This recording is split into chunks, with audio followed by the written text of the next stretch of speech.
আসসালামু আলাইকুম রহমতুল্লাহ। প্রিয় দেশবাসী, রাহমা, মাগফিরাত এবং নাজাতের পূর্ণ একটি মাস আল্লাহ তাআলার অশেষ মেহেরবানিতে আমরা কাটালাম। মহান রবের দরবারে দোয়া করি বারাকাপূর্ণ এই মাস আমাদের জীবন থেকে সব ধরনের গুনাহ খাতা, ভুল ত্রুটিকে মুছে দিয়ে আমাদেরকে পরিশুদ্ধ করে দিক। মহান মাবুদের নৈকট্য হাসিলের জন্য এই মাস হোক আমাদের উসিলা, এবং আল্লাহ রাব্বুল আলামিন সর্বোচ্চ বিনিময় হিসাবে জাহান্নামের আগুন থেকে আমাদেরকে বাঁচার পথ এ মাসের উসিলায় তৈরি করে দিন, এবং জান্নাতের জন্য আল্লাহ তাআলা আমাদেরকে কবুল করুন। বিগত 15.5 বছরের প্রচণ্ড দুঃশাসনের পর এবারকার ঈদ জাতীয় জীবনে একটি নূতন মাত্রা নিয়ে হাজির হয়েছে। এর মধ্যে অনেক মা তার সন্তানকে হারিয়েছেন, অনেক বোন তার স্বামী হারিয়েছেন, অনেক সন্তান তার পিতা হারিয়েছে, অনেক ভাই বোন তাদের ভাইকে হারিয়েছে, অনেক বোন তাদের ভাইকে হারিয়েছে, আবার অনেক ভাই তাদের বোনকে, মাকে হারিয়েছে। শুধু তাই না, আল্লাহর বেশ কিছু বান্দাবান্দি এখনও কোথায় আছেন যাদেরকে অপহরণ করে আয়নাগর নামক নিকৃষ্ট জায়গায় নিয়ে যাওয়া হয়েছিল।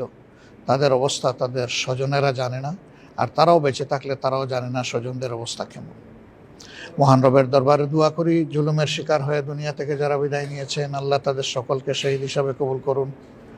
একই সাথে দোয়া করি যারা আহত এবং পঙ্গু হয়েছেন, আল্লাহ রাব্বুল আলামিন তাদের সকলকে সুস্থতার পূর্ণ নিয়ামত এনায়েত করুন।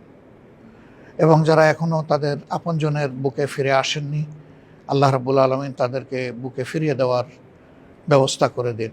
অতীব দুঃখের সাথে বলতে হয়, আজ যখন আমরা ঈদ উদযাপন করতে যাচ্ছি, তখন স্বৈরাচারের জুলুমের প্রতীক জনাব এটিএম আজহারুল ইসলাম, বাংলাদেশ জামাত ইসলামীর কেন্দ্রীয় নেতা, তিনি এখনও কারাগারেই বন্দি জীবনযাপন করছেন। আমরা জানি এবারকার ঈদ সকলের জন্য সমান নয়, গোটা জাতির জন্য আনন্দের হলেও যারা আপনজনকে হারিয়েছেন, যারা নিজে আহত এবং পঙ্গু হয়েছেন, তাদের মনে অনেক দুঃখ এবং বেদনা আছে।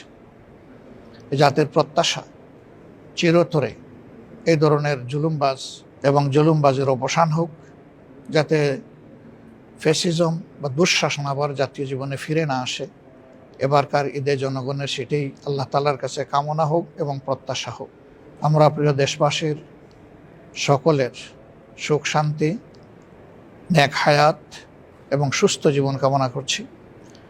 বাংলাদেশকে আল্লাহ রাব্বুল আলামিন সব ধরনের আভ্যন্তরীণ এবং বাহ্যিক ষড়যন্ত্রের হাত থেকে রক্ষা করুন, এবং এই দেশটাকে আল্লাহ রাব্বুল আলামিন একটা শান্তির দেশ হিসাবে কোরআনের আলোকে, এই কোরআন নাজিলের যে মাস, এই মাসের উসিলায় আল্লাহ তাআলা এই দেশকে গড়ে তোলার তৌফিক এই জাতিকে দান করুন। সবাইকে অনেক অনেক শুভেচ্ছা। আসসালামু আলাইকুম রহমতুল্লাহ।